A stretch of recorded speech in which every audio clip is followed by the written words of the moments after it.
This is the rundown from WUFT News, exploring our community from top to bottom. I'm Kristen Shermont-Spina. Coming up on the show, a sturgeon jumping frenzy on the Suwannee River is coming to an end. And later, I spoke with a local author about her award-winning book of personal essays about her life as a disabled lesbian activist. But first, the city of Gainesville is trying to raise more awareness about domestic violence resources. Peaceful Paths is a domestic abuse network which spans Alachua, Bradford, and Union counties. WUFT's Tess Lippincott spoke with CEO Crystal Sorrow. Tess began by asking why a network like this is important to the community.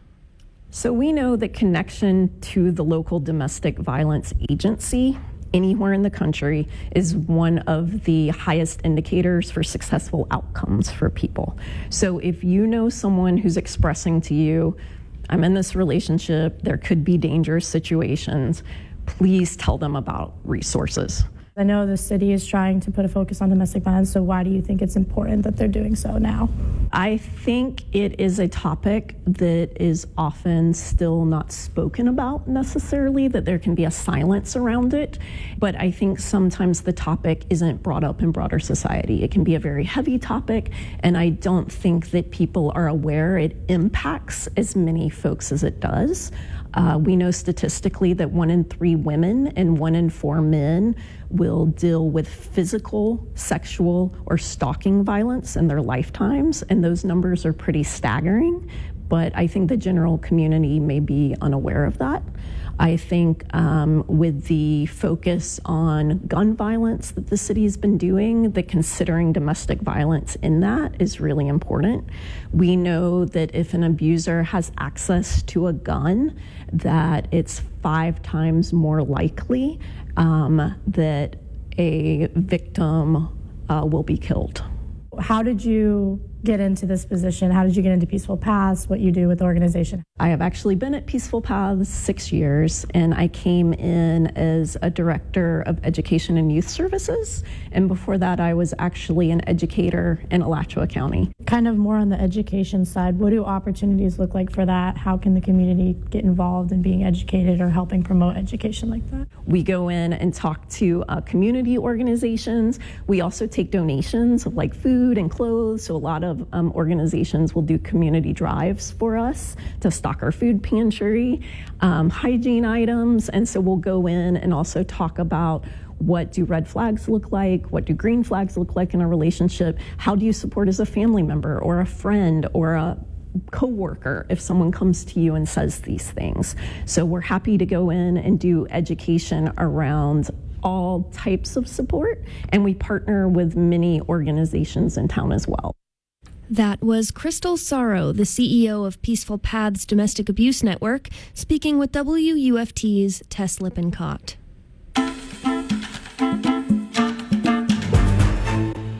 If you're just joining us, this is the rundown from WUFT News. I'm Kristen Shermont-Spina. Florida has a lot of stories to tell. Do you know your community's history? It's time for a trivia question. Silver Springs in Ocala has been the filming location for dozens of famous movies and TV shows over the years. Which of these movies was not filmed there? Is it A, Rebel Without a Cause from 1955, B, Moonraker from 1979, or C, Swamp Thing from 1982? Stay tuned to the end of the show for the answer.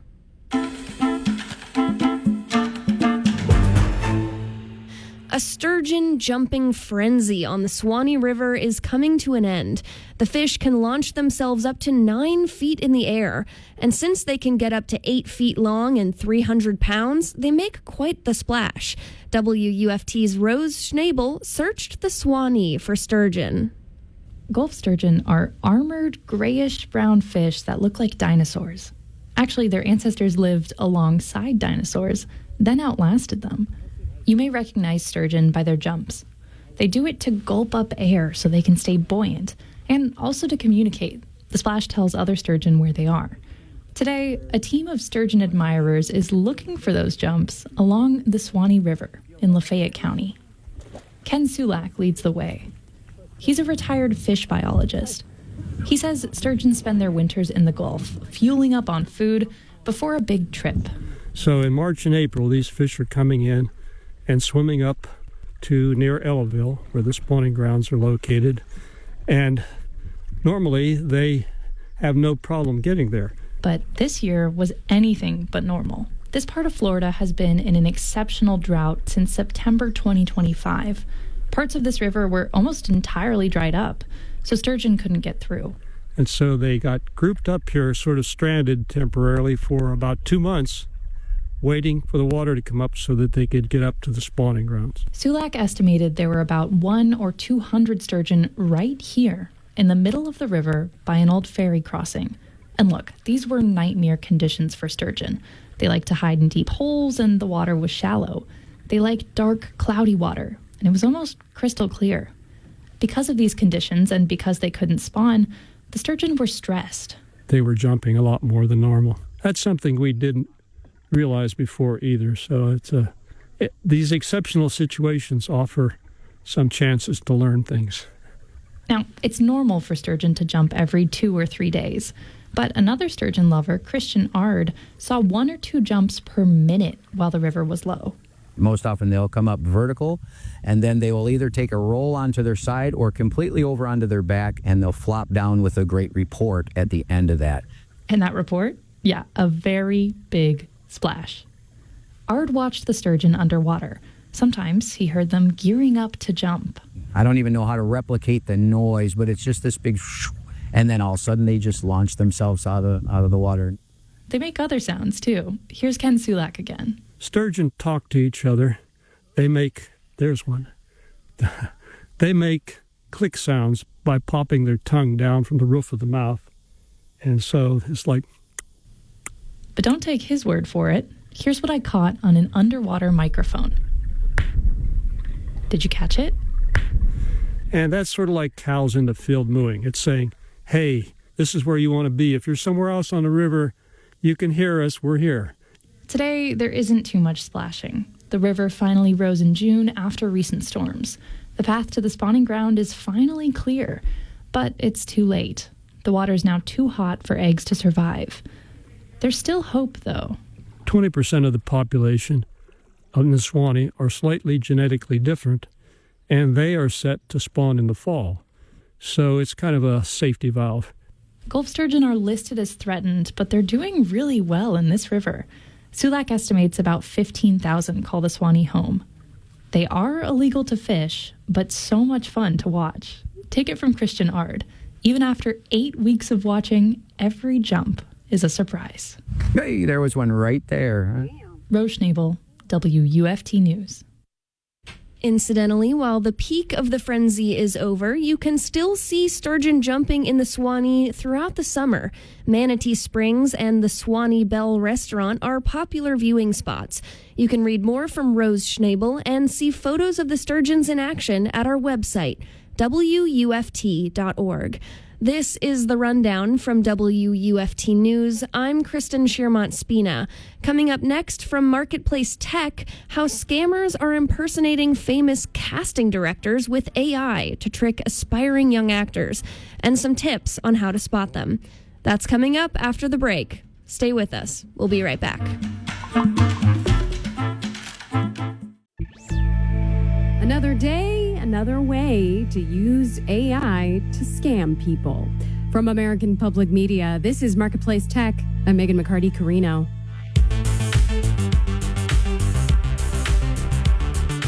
Marketplace Tech is supported by Bank of America, sponsor of the FIFA World Cup 2026, dedicated to offering solutions to help businesses meet their goals. bankofamerica.com/gamechangers. And by GEP, helping companies navigate global supply chain challenges through procurement and supply chain strategy services and its AI-native platform, GEP Quantum Intelligence. AI has ushered in a golden age for scams. There are the deepfake kidnapping calls, the vibe-coded e-commerce websites, and one of the latest, according to a recent article in The Hollywood Reporter, a casting scam targeting aspiring actors. Labor and media reporter Katie Kilkenny wrote about how this scheme typically unfolds. One or multiple scammers are impersonating some very high-profile casting directors. These may not be household names, but in Hollywood, they're very well known. So people like Carmen Cuba, who cast Stranger Things, or Avi Kaufman, who had, I think, 2 Oscar-nominated movies last year. And they are reaching out to actors, often folks who are early in their careers, and inviting them to audition for a major role. And so they put them through a very, I wouldn't say complex, but it's a multi-step audition process. Eventually, the actors, quote unquote, get the role. And then they are asked for money in the form of some sort of fee or a union initiation payment. And so sometimes they are introduced to a fake union representative as well. And that's kind of how this whole thing works. So it sounds like this is sort of happening generally in a pretty low tech way over email. Yeah, over email or over social media platforms. I heard about it happening over Instagram, over Facebook, things like that. You did also kind of uncover one instance, at least, of someone using a scammer using like an AI voice impersonation. Tell me about what happened there.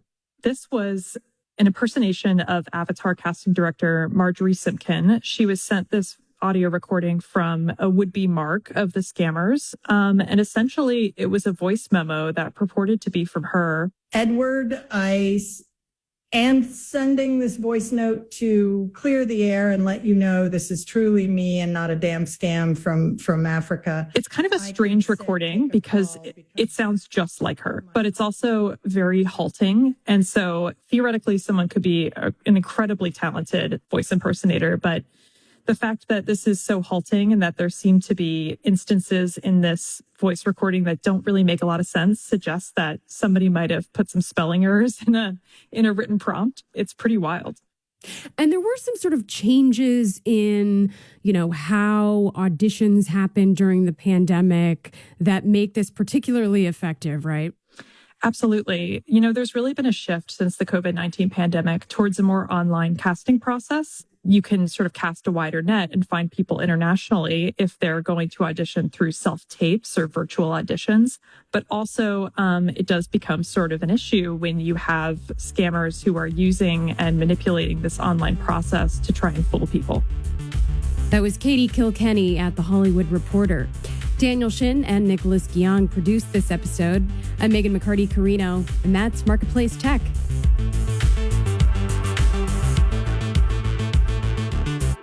This is APM. And this is The Rundown from WUFT News. I'm Kristen Shermont-Spina.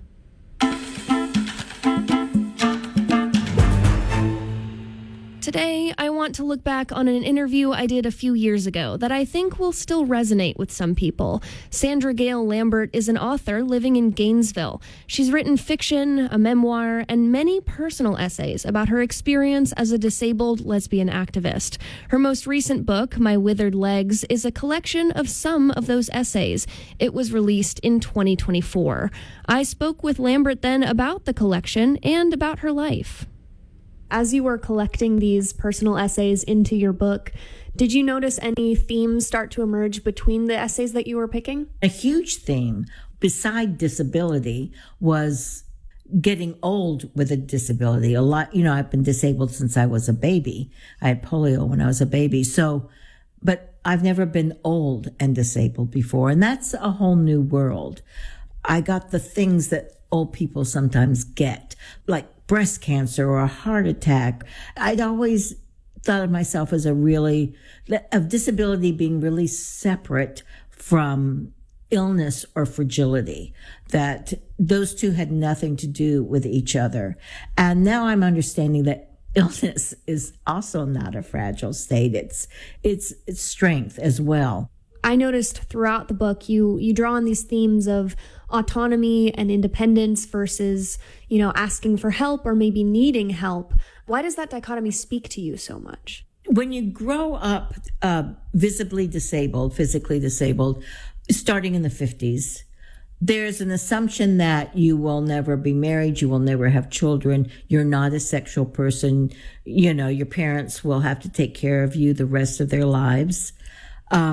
And I am an obstinate person, and I wanted to just reject that vehemently. If you're disabled, and I think this is still true, if you need help, people take it over from you.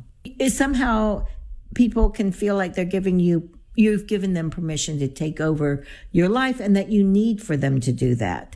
So it's fraught. It's fraught to ask for help. And it's not just me being overly independent.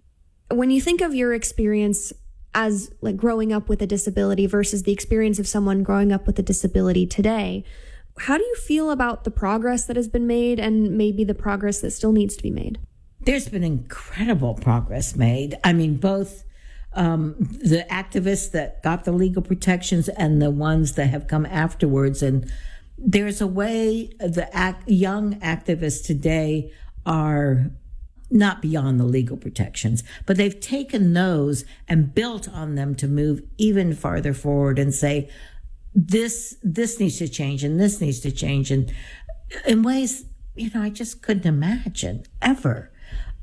I do think it's important to change, to be open to ideas, to read about them. And one of the ways I do it is I work through it in my writing. But I also think that those of us that grew up under different circumstances with different ideas have a lot of value. And I mean, the problem, especially if you're an old lesbian, is you're loud, you're bossy, you're right, but you often aren't. But often you are. It's just, we have that dichotomy going on. But at the same time, I've had to learn how to just keep my mouth shut, that this is not quite my time to be at the front. If someone wants to ask me something, fine. But meanwhile, I will just write my way through the changes and see what happens at the end of the essay.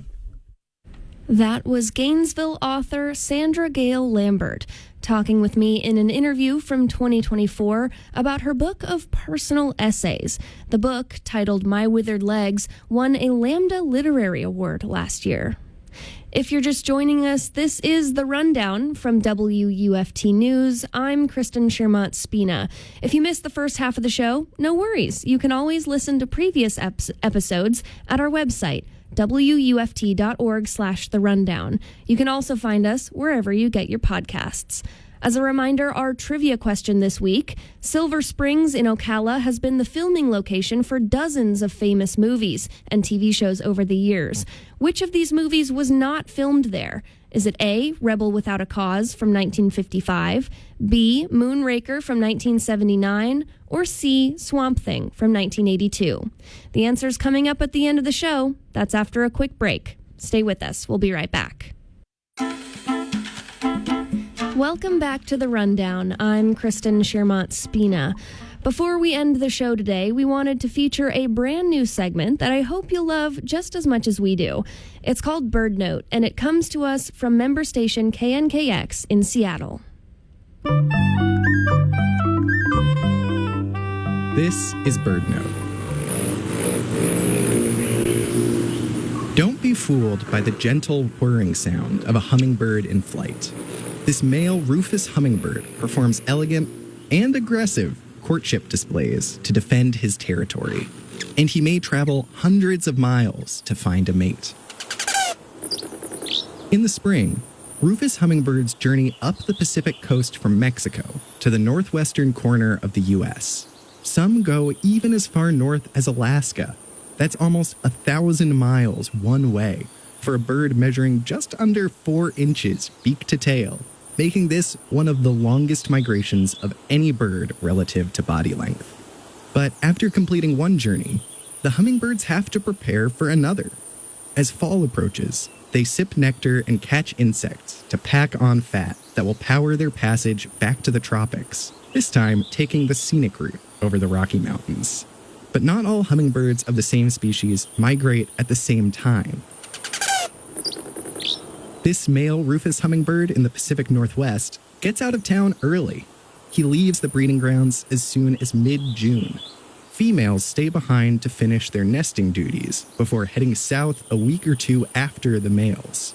and their grown children trail after them in August. For BirdNote, I'm Mark Bramhill. BirdNote is a nonprofit independent media production from our friends at KNKX in Seattle. Their hope? To get listeners to care about the natural world and to take steps to protect it. The Rundown is a production of WUFT News out of the University of Florida College of Journalism and Communications. The team that made the show possible this week includes Dave Barriswain, Dana Hill, Tess Lippincott, and Rose Schnabel. Special thanks to the Dean of the College, Hub Brown, and Newsroom Director, Ethan Majok. Do you have comments or questions about the show today, or ideas for future shows? Email us at therundown@wuft.org. And if you want to go back and listen to this episode again, or any of our previous episodes, you can find the show in podcast form on wuft.org/therundown, or wherever you get your podcasts. Our trivia question this week was, Silver Springs in Ocala has been the filming location for dozens of famous movies and TV shows over the years. Which of these movies was not filmed there? Is it A, Rebel Without a Cause, B, Moonraker, or C, Swamp Thing? The answer? C, Swamp Thing. That movie was filmed in South Carolina. Rebel Without a Cause, best known for James Dean's performance, was largely filmed in California, but some of the underwater shots were done here in Florida. And the James Bond movie Moonraker features a scene with a deadly python attack, also shot in Silver Springs. That's it for The Rundown. I'm Kristen Shermont Spina.